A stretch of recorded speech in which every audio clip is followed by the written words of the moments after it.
Lalu kenapa dikatakan mereka tidak mendengar? Mereka mendengar tapi tidak mengambil pelajaran, tidak memikirkan apa yang didengar. Mereka melihat tapi tidak pernah merenungkan apa yang dilihat. Manusia zaman ini sudah sampai pada tingkat itu. Dia mendengar, dia melihat, tapi akal tidak bisa diajak berfikir karena terlalu banyak permasalahan lain yang memenuhi akal fikirannya. Maka Allah Subhanahu wa ta'ala mengajak kita yang ada akal untuk duduk sejenak. Satu hari dalam sepekan, 12 jam siang, 12 jam malam, Allah hanya minta duduk sejenak, merenung, memikirkan dengan mendengar khutbah Jumat. Maka laki-laki yang balik berakal, tidak gila, tidak tidur, tidak musafir, tidak dalam keadaan sakit, dia datang ke masjid hanya untuk mendengar, supaya mengambil pelajaran. Akal berfikir kita ini sedang di mana dan kita ini akan pergi kemana. Kita sedang berada di darul ibtila, tempat ujian. Walanabluwannakum bisyai'im minal khauf, kami uji kamu dengan rasa takut. Takut miskin, takut susah, takut tua, takut melarat, takut sendirian, takut. Wal khauf wa naqsi minal amwal, miskin. Wal anfus, sakit. Was samarat, paceklik, kurang buah-buahan, tidak turun hujan. Wa basyiris sabirin, berikan kabar gembira kepada orang yang sabar. Siapa itu?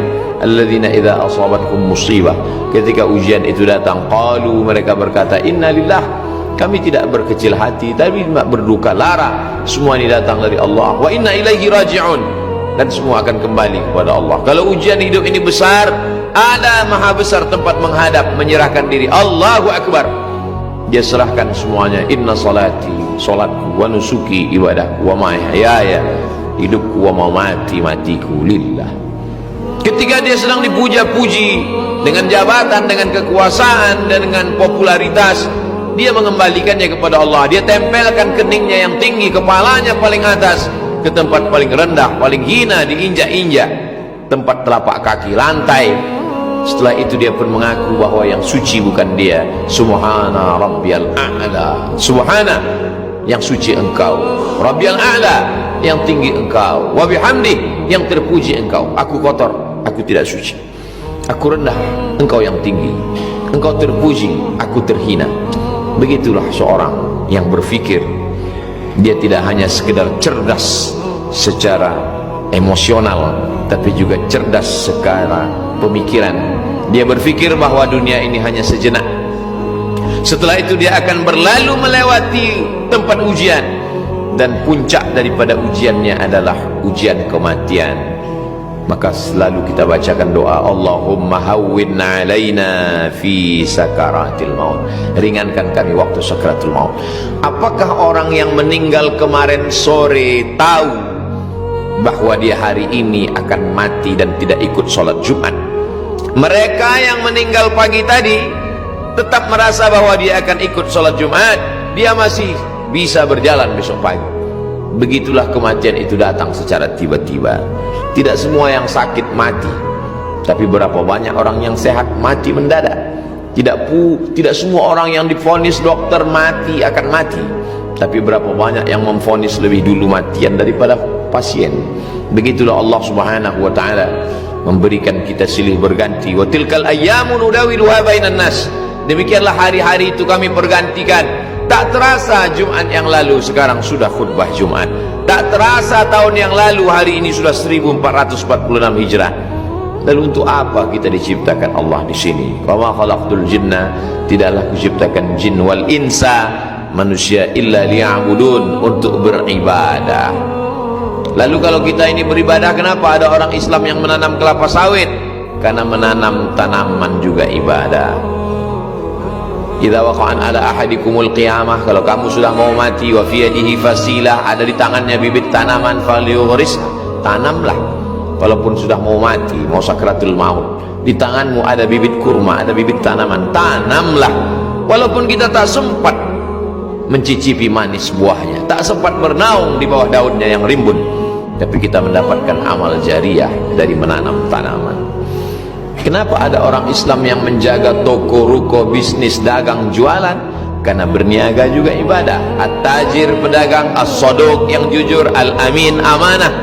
Ma'an nabiyyin, kalau dia mati dia akan bersama dengan nabi-nabi. Was-siddiqin, dia akan bersama dengan orang yang benar. Was-syuhada, dia akan bersama dengan orang mati syahid. Was-salihin, dia akan bersama dengan orang yang soleh.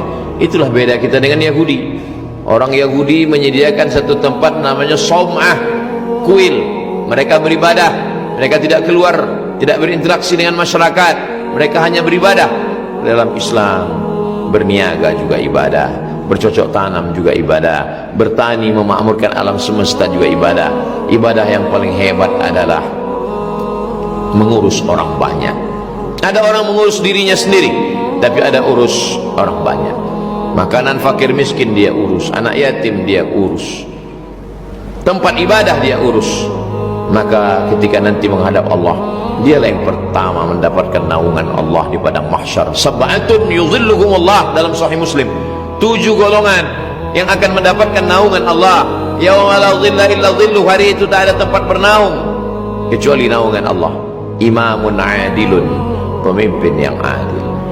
Petani hanya melindungi tanaman kebunnya, pedagang hanya menaungi rukonya, tempat dagang bisnisnya. Tapi pemimpin yang adil, berapa banyak petani kuat yang mengambil tanah petani lemah, berapa banyak pengusaha besar yang mengambil merugikan orang banyak. Kekuasaan ada di dalam genggamannya. Itulah khutbah Sayyidina Abu Bakar Siddiq ketika dilantik.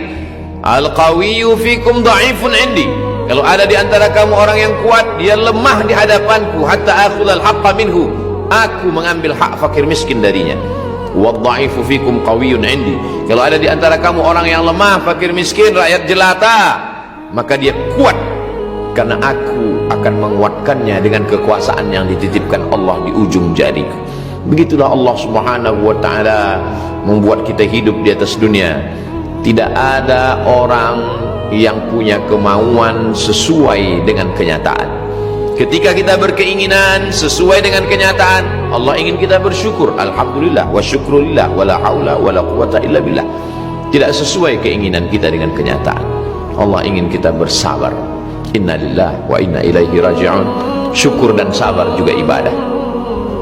Bercocok tanam ibadah, ya, keluar keringat. Berperang ibadah, ya, keluar darah. Bersedih ibadah, ya, keluar air mata.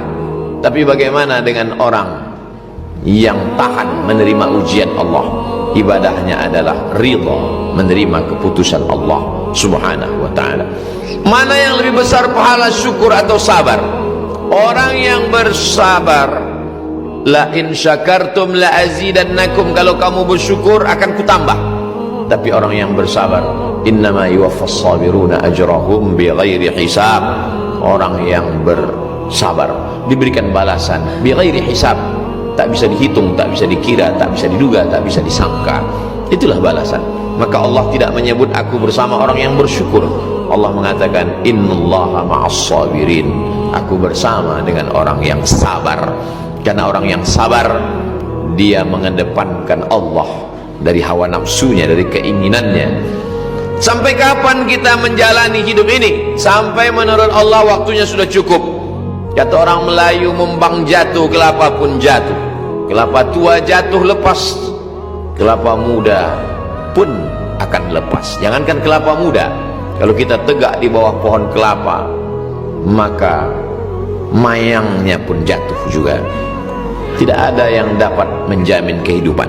Keberanian tidak membuat orang cepat mati, ketakutan tidak membuat orang lambat mati. Itulah yang membuat tentara-tentara Rasulullah berperang, berjihad. Kenapa? Karena mereka yakin, duduk pun di dalam rumah, berbaring pun di dalam tempat tidur, berselimut kelambu pun, kalau malaikat maut datang mati juga.